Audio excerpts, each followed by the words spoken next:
بسم الله الرحمن الرحيم الحمد لله والصلاة والسلام على نبيه وعلى آله وصحبه وسلم تسليما كثيرا مزيدا إلى يوم الدين أما بعد.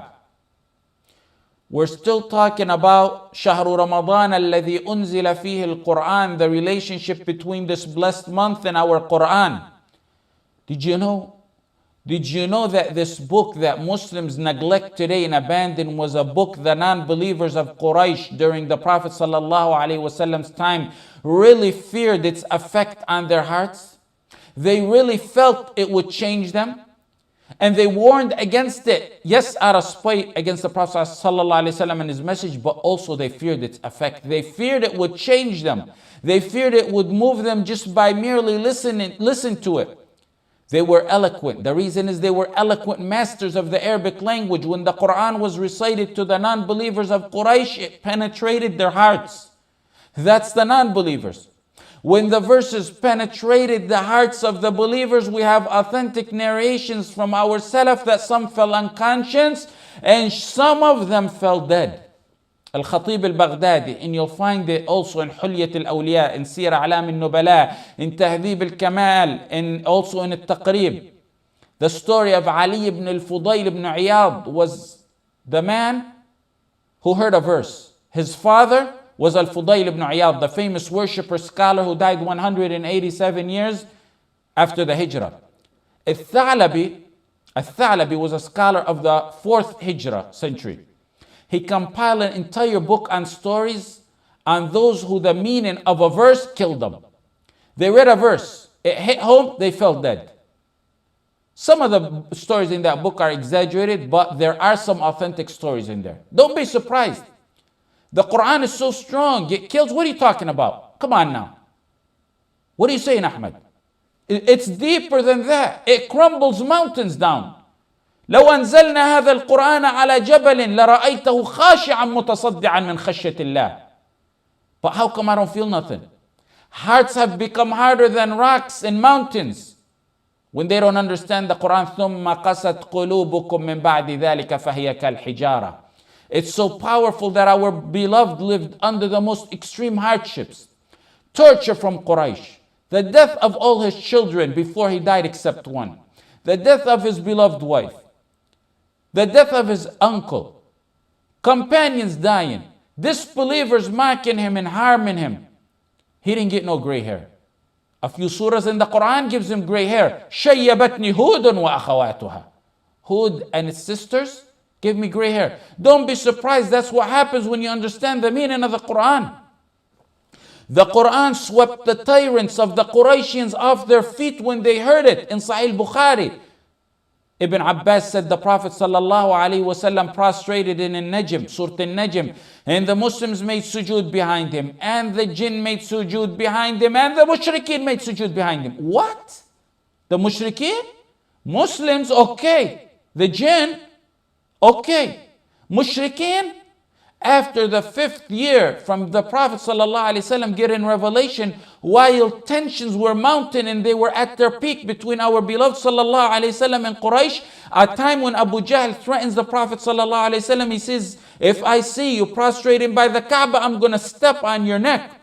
One day the Prophet ﷺ enters by the Kaaba. The non-believers are there meeting. The Prophet ﷺ is making salah. He raises his voice in recitation. And just imagine how beautiful the Quran flows out of the blessed vocal cords of the Prophet Muhammad ﷺ. Imagine with me how mighty and dignified and humble and the words of Allah were flowing from the lips of the Prophet Muhammad ﷺ. You go on the internet, you see a clip of a child or a famous reciter reciting Quran, your heart trembles and you can't turn it off, and you listen to it a second and a third and a fourth and a fifth time over and over again. That child reciting, that famous reciter reciting, got the Quran in a series of men over the course of 14 centuries. So just imagine with me how beautiful the Quran flows from the first man Allah revealed the Quran to. Imagine how beautiful It was from the man who listened to the Quran from Jibril alayhi salam. وَالنَّجْمِ إِذَا هَوَى مَا ضَلَّ صَاحِبُكُمْ وَمَا غَوَى وَمَا يَنطِقُ عَنِ الْهَوَى.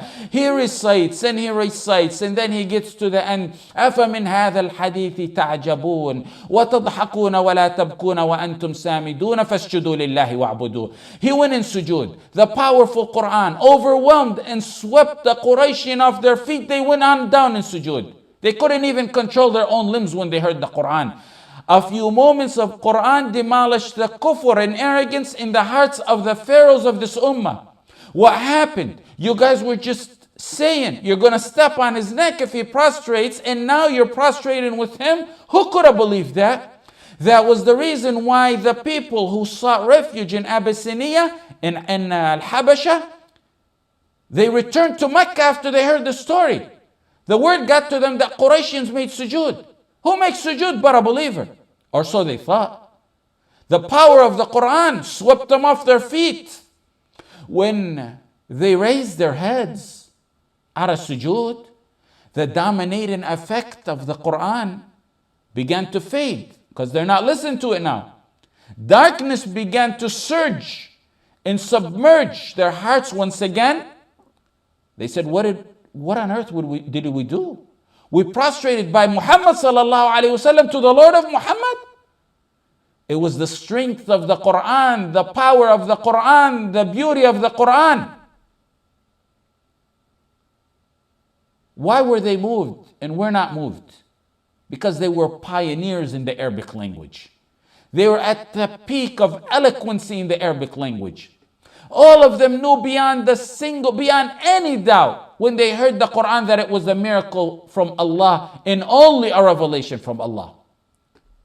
Turn to the Quran and let it wash your inside out. Let it purify you. Let it make you a new person. Recite it and understand it. Try to read it, not looking at the next page when you're going to flip over the page. Try to understand it and contemplate it. You have one of the top tafsirs translated in English. I believe that's the biggest accomplishment in the work of translation in our time, is the tafsir of Ibn Kathir. You got some who want to sit and think they can read a verse from the Quran in English sometimes, and they want to give you their interpretation of what it means. Or they open Bukhari in English, or even in Arabic, doesn't matter, and they want to toss a hadith at you. You can bring 10 of the most eloquent people of our time, and that verse, each one of them could draw a different and distinct meaning. We don't care about what all 10 says. We go to the likes of Ibn Kathir, we see what they said in it. We don't care how anyone interprets hadith. We open the likes of Fath al-Bari, the elucidation on Sahih Muslim, and we open Sharh al-Nawawi and Sharh Muslim, and we see what they said. Some think they can open Muslim without reading Sharh al-Nawawi or books like that and toss a hadith that may have been abrogated at you. The Prophet went out of his way to emphasize the reward of recitation of the Quran. We already know the deed is 10 folds minimum for each letter. But look how the Prophet went out of his way to stress it. He said if you read the Quran, you get one deed. That deed is 10 folds. Alif, Lam, Mim. Alif is a letter. Lam is a letter. Mim is a letter. Meaning all three are not one letter. And for each one you get 10 deeds. And for those three you get 30. Look how he went out of his way to explain, to show you the reward. I calculated the reward of one who completes the Quran from cover to cover. One who starts with Al-Fatiha on page 1 and ends with page 604 in the memorizes version. The one with 15 lines and ends with a period at each page. When you recite the entire Quran from Al-Fatiha to Qul A'udhu bi Rabbin Nas, you get approximately 33,200,000 rewards. Did you hear that? 33,200,000 rewards? Take it a step further. That's on a normal day.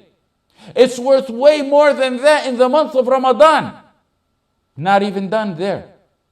33,200,000 deeds on a normal day. When you complete the entire Quran, demolish and blow away 33,200,000 sins into ashes. I don't know the Quran, Sheikh. What can I do? I can't complete it in Ramadan. There's no verse. There's no hadith directly recommending one to read the Quran cover to cover. Yes, Jibril went over the Prophet ﷺ, went over the entire Quran during the month of Ramadan. But the Salaf also recommended. The Salaf recommended that you read the entire Quran. But read any part of the Quran.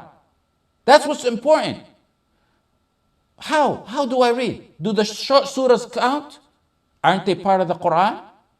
Who doesn't know the short surahs? Who doesn't know Al-Fatiha? Read them. Read them over and over and over. Who doesn't know Surah Al-Ikhlas? Kalthum ibn al-Hadm in an authentic hadith loved Surah Al-Ikhlas so much and read it over and over that Allah told His Messenger sallallahu alaihi wasallam to tell him that Allah loves him. In your car, sitting, standing, laying, in your job. Read, recite it. Allah loves you for loving it. Number one, Allah loves you. Just the surah. Then the next, the surah, when you recite it, you get the reward as if you read 1/3 of the Quran. Read it 3 times, you get the reward as if you read the entire Quran. That's second. Then next, you read it, and it's 47 letters in Surah Al-Ikhlas. Times that by 10, 470 days on a normal, 470 deeds on a normal day. And on days like this, it's multiple folds than that. Allah loves you. You get the reward of 1/3 of the Quran. You get over 470 deeds, and more so in Ramadan. Don't be surprised. Don't look surprised. Now you're beginning to understand the quality and attribute of Al-Karim. It could be one deed that tips your scale over on the judgment day. One deed. وَنَضَعُ الْمَوَازِينَ الْقِسْطَ لِيَوْمِ الْقِيَامَةِ. We shall set the balances of justice on the judgment day. No one will be dealt with unjustly. And if there's anything, the way, any deed, weight of a mustard seed, Allah will bring it. A deed equivalent to a mustard seed is a deed so small that not a scale on this universe could weigh it. The multi-million-dollar scales in the high-tech labs couldn't weigh that tiny mustard seed of weight, no matter how delicate their scales are. But Allah, when He sets up the balances and scales on the judgment day, will weigh it and will bring it, and it will be accounted for. فَمَنْ يَعْمَلْ مِثْقَالَ ذَرَّةٍ خَيْرًا يَرَى وَمَنْ يَعْمَلْ مِثْقَالَ ذَرَّةٍ شَرًّا يَرَى. But it's not only the weight factor. The Quran is deep. Not only the deed factor. Put that aside for a second. Reciting the Quran and never abandoning its recitation is means to attain intercession of the Quran. On top of the deeds that we're talking about. One reads the Quran in this life. His sins may end up outweighing his deeds for some sins he committed. The Quran comes to the rescue. The Quran speaks, yes, it's going to come to your rescue. The one who made you speak in this life makes limbs speak in the life after. The one who made people walk in this life on their feet makes others walk on their heads on the judgment day. وَنَحْشُرُهُمْ يَوْمَ الْقِيَامَةِ عَلَى وُجُوهِهِمْ. In Sahih Muslim, recite the Quran, for on the day of the judgment day, on the day of resurrection, it will come as an intercessor for those who recite it. Those who may be in a jam, a judgment day jam, a jam of all jams. A mother and a father couldn't get you out of that one. Fasting in the Quran, run to your rescue and aid. This is for sinners like us.